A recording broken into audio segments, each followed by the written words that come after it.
24 जून महान तेजस्वी वीरांगना दुर्गावती जी का जयंती है। आज हम महारानी दुर्गावती के विषय में कुछ संक्षिप्त चर्चा करने जा रहे हैं। दोस्तों, 5 अक्टूबर 15वीं सदी में 1500 दुर्गा 24 के दिन महारानी दुर्गावती का अवतरण हुआ था। महारानी दुर्गावती का जन्म दुर्गाष्टमी के दिन हुआ था। इस कारण उनका नामकरण दुर्गावती कर दिया गया। जैसा उनका नाम था, नाम के अनुरूप उनके अंदर समस्त गुण मौजूद थे। बचपन से लेकर के जब उनको पढ़ाने के लिए उनके पिताजी द्वारा पंडित की नियुक्ति की जाती है, तो जब पंडित उनको प्रारंभिक कक्षा में जैसे बच्चों को क ख ग घ पढ़ाया जाता है, तो उस वक्त महारानी दुर्गावती पंडित को सीधे मना कर देती थी और कहती थी कि यदि आप मुझे पढ़ाना चाहते हैं तो महाभारत की कथाओं को पढ़ाएं, रामायण काल की लंका दहन की कथा को पढ़ाएं, मुझे काखा गाघा नहीं पढ़ना है। तंग आकर के उनके पुरोहित भी उन्हें महाभारत युग की कथाओं का ज्ञान दिया करते थे और महाभारत और रामायण युग की कथाओं को पढ़ करके उनके मन में हिंदुत्व का बीड़ा जग गया था। जब उनके पिता कीर्ति सिंह, जो कि गढ़महोबा के शासक थे, चंदेल वंशी राजा थे, जब महारानी दुर्गावती के ब्याह के लिए गोंडवाना क्षेत्र के गोंड राजा के पुत्र दलपत शाह के साथ संबंध स्थापित किया गया, जब वह ब्याह कर जाती हैं तो ब्याह के कुछ दिनों के उपरांत ही उनके पति दलपत शाह का निधन हो जाता है। निधन के पूर्व महारानी दुर्गावती और दलपत शाह के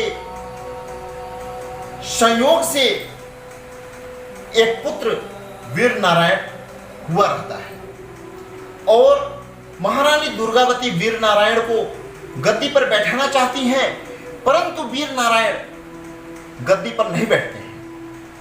इस स्थिति में महारानी दुर्गावती स्वयं राजपाट अपने हाथों में लेकर के चलाती हैं और कहा जाता है कि महारानी दुर्गावती तीर कमान से, अपने तलवार से शेर और बाघ का शिकार किया करती थी।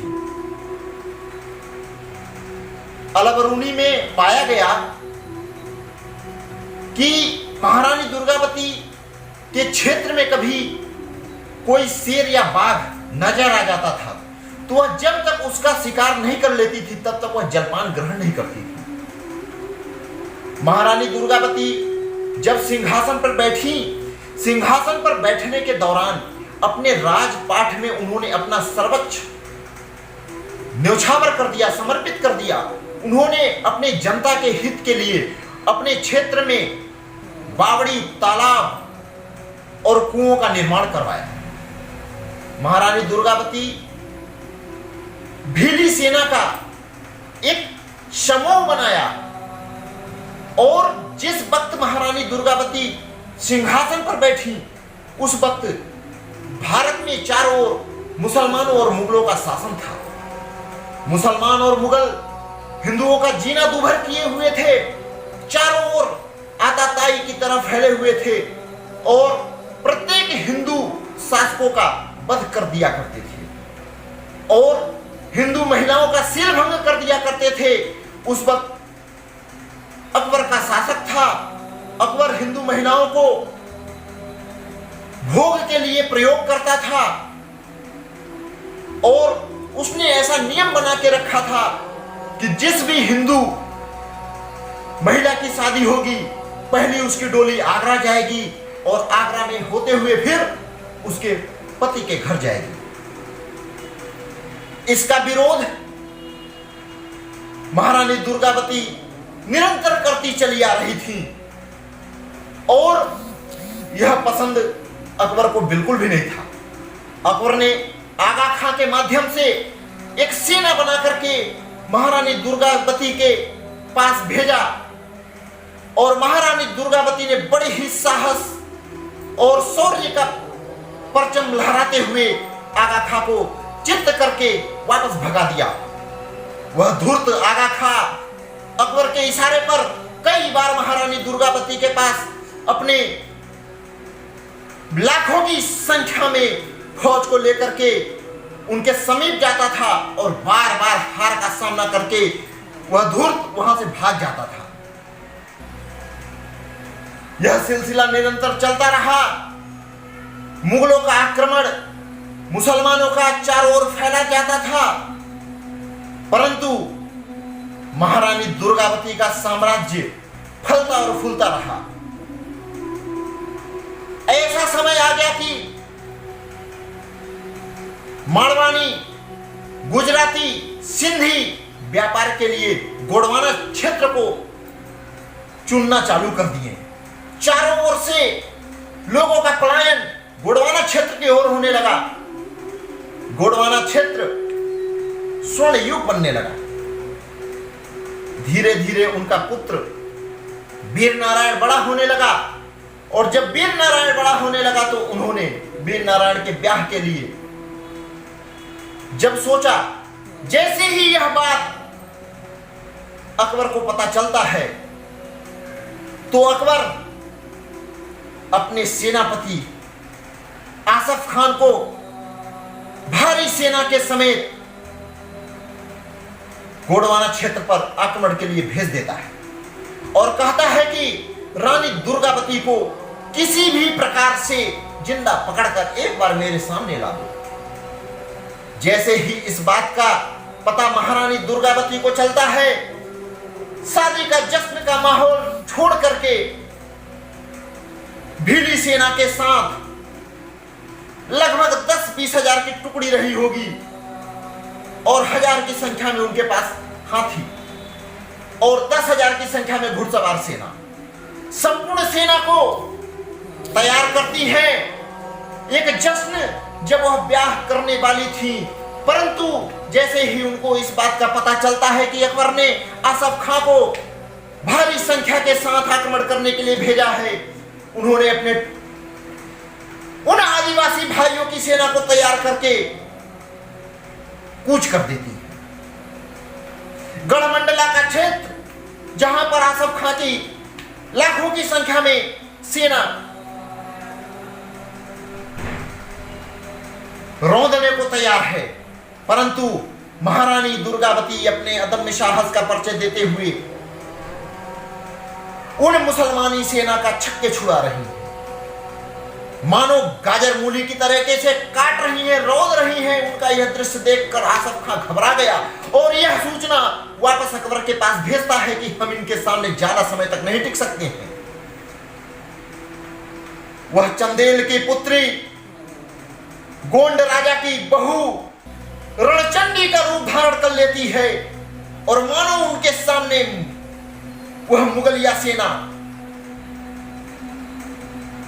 गाजर मूली की तरह कटे पड़े हैं। वापस अकबर कई लाखों की संख्या में टुकड़ी भेजता है और इस बार उन सब का एक सिद्धांत रहता है कि रानी को किसी भी प्रकार से घेरना है और रानी को घेरने के लिए रानी के अंगरक्षकों को क्षति पहुंचाते हुए रानी के करीब सभी मुगल सेना पहुंच जाते हैं और रानी जिस हाथी पर सवार थी उनके महावत को उन्होंने मार डाला। अब रानी इधर खुद हाथी को संभालते हुए अपने तीर और कमान से मुगलों के सीने पर तीर बरसा रही है, परंतु कई हजारों की संख्या में सैनिक रानी को घेरे खड़े थे और रानी अपने सेनापति के साथ अकेले उस रणभूमि में रणचंडी जैसे दुर्गा अवतार ले ली हो। रानी के अंदर ऐसा तेज जैसे उनके कई हाथ निकल आए हो और चारों ओर मुगलों को रौंद रही हैं। तभी अचानक एक तीर आकर के रानी के आंख में लग जाता है और रानी उस तीर को बाहर निकालती है, परंतु उसकी नुकीला भाग रानी के आंखों में फंस जाता है। फिर भी रानी अपने तीर और कमान से मुगलों को रौंद रही हैं। तभी सामने से आसफ खां का एक तीर आता है और आकर के रानी के सीने में लग जाता है। तब रानी अपने हाथ से स्वतः अपने पेट में कटार को घुसा लेती है और अपने पुत्र वीर नारायण को कहती हैं कि तुम यहां से चले जाओ और जाकर किले की रक्षा करो। वीर नारायण लगभग 1000 सेनाओं के साथ किले में जाते हैं और किले में जाकर के किले में उपस्थित माताओं बहनों का हौसला बुलंद करते हैं और इधर मुगलिया सेना जिसका सिर्फ एक सिद्धांत था, हिंदुओं की महिलाओं का सीलभंग करना, हिंदुओं की महिलाओं को रौंदने के लिए किले को जाकर घेर लेते हैं।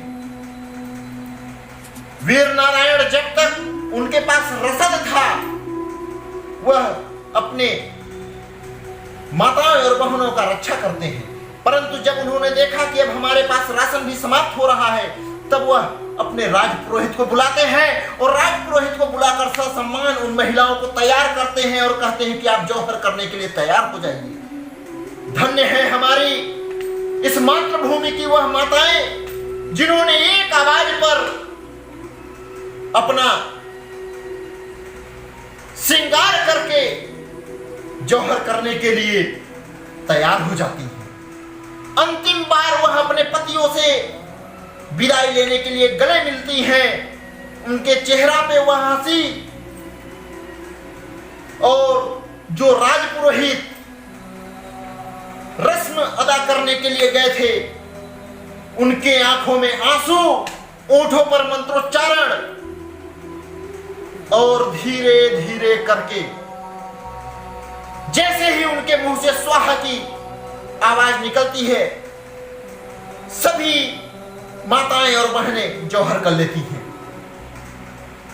राजपुरोहित रोने लगते हैं, कहते हैं कि माफ करना है माताओं, हे बहनों, मैंने कितनों का इसी अग्नि के 7 फेरे का मंत्रोच्चारण किया है। आज मुझे अपने राज्य धर्म के कारण जौहर का मंत्रोच्चारण करना पड़ा है। और लगभग 1000 सैनिकों के साथ वह राजपूती सेना वीर नारायण के साथ हो जाती है और जैसे ही बाहर खड़े मुगलों को रोकने के लिए किले से बाहर निकलती है, मानो सामने एक काल खड़ा है और इन राजपूतों के शरीर में महाकाल का प्रवेश हो गया है।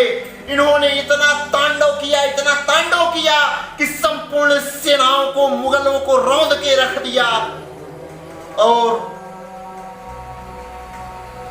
युद्ध में लगभग लाखों की संख्या में मुगल थे और मात्र 1000 की संख्या में राजपूती सैनिक थे। अंतिम में संपूर्ण राजपूत वीरों के भांति युद्ध स्थल में अपने आप को समर्पित कर देते हैं, न्यौछावर कर देते हैं। जब युद्ध समाप्त होता है तो लगभग 1 हफ्ते तक आसफ खां को अपने मुगलों की सेनाओं को मिट्टी में दफन करने में लगता है। 1 हफ्ते बाद जब किले का दरवाजा वह राजपुरोहित खोलता है तो आसफ खां देखता है कि उस किले में तो सिर्फ एक पुरोहित नजर आ रहा है। आसफ खां को बहुत ही शर्मिंदगी महसूस होती है और वह उन राज पुरोहित के चरणों में गिर जाता है और कहता है, धन्य है यह भारत भूमि, धन्य है यह हिंदू माताएं और हिंदू बहनें जिन्होंने अपने लज्जा को बचाने के लिए, अपने सिर को बचाने के लिए जौहर कर दी। दोस्तों, यह हमारी मातृभूमि है। इस मातृभूमि की माताओं ने, बहनों ने अपने रक्षा के लिए, अपने सील को बचाने के लिए, अपनी मर्यादाओं की रक्षा के लिए, मुगलों को सबक सिखाने के लिए जौहर का सामना किया। जौहर कबूल करना पसंद किया, परंतु मुगलों के हाथ आना कबूल नहीं किया। धन्य है वह महारानी दुर्गावती जिनके प्रयास से इतना बड़ा जौहर संपन्न हुआ। आज हमें अपने आने वाली नस्ल को, आने वाली माताओं और बहनों को उनकी गाथाओं को सुनाना होगा, उनके वीरता को बखान करना होगा, बताना होगा कि हमारी माताओं और बहनों ने मुसलमानों को सबक सिखाने के लिए जौहर कबूल किया। हमें तैयार करना होगा अपने माताओं और बहनों को, क्योंकि इन मुसलमानों के नियत में हिंदुओं के सील को भंग करना ही रहता है। आज आने वाले समय में हमारी माताएं बहनें लव जिहाद की शिकार हो रही हैं। मुझे उन्हें सिखाना होगा कि मुझे लव जिहाद का शिकार नहीं, बल्कि इन मुसलमानों को वक्त आने पर अपने अस्त्र और शस्त्र से गला को काटने की हिम्मत लानी होगी। तब हमारा देश बुलंदियों पर पहुंचेगा, हमारा भारत विश्व गुरु बनेगा। उसके लिए मुझे अपने माताओं और बहनों के अंदर में महारानी दुर्गावती, महारानी लक्ष्मीबाई, महाराणा प्रताप, महाराणा सांगा जैसे वीर पुरुषों की कथाओं को सुनाना होगा। हम वंशज हैं इनके, हमारे रक्त में उनका डीएनए दौड़ रहा है। और यदि हम कायरता की भांति सो जाएंगे तो धिक्कार है मुझे यह कहने पर कि हमारे वंशज जिन्होंने कभी मुगलों के सामने सर नहीं झुकाया, हमें महारानी दुर्गावती के चरणों में सर झुकाने की जरूरत है। 24 जून 1564 को महारानी दुर्गावती मुगलों से लड़ते लड़ते अपने प्राण को न्यौछावर कर देती थी। वह दिन उनके जयंती के रूप में हम सभी आदर्श के रूप में मनाते हैं और मैं बार बार सत सत नमन, वंदन, अभिनंदन करता हूं महारानी दुर्गावती को, जिन्होंने हमारे देश के, हमारे हिंदू माताओं और बहनों के लिए इतना बड़ा इतिहास अपने पीछे छोड़ गई। और आज मुझे उनके इतिहासों को अपने माताओं और बहनों को पढ़ाने की जरूरत है, ताकि हम अपने माताएं और बहनों को मजबूत बना सकें। दोस्तों, मैं इन्हीं शब्दों के साथ अपनी वाणी पर विराम दूंगा। जय हिंद, जय भारत।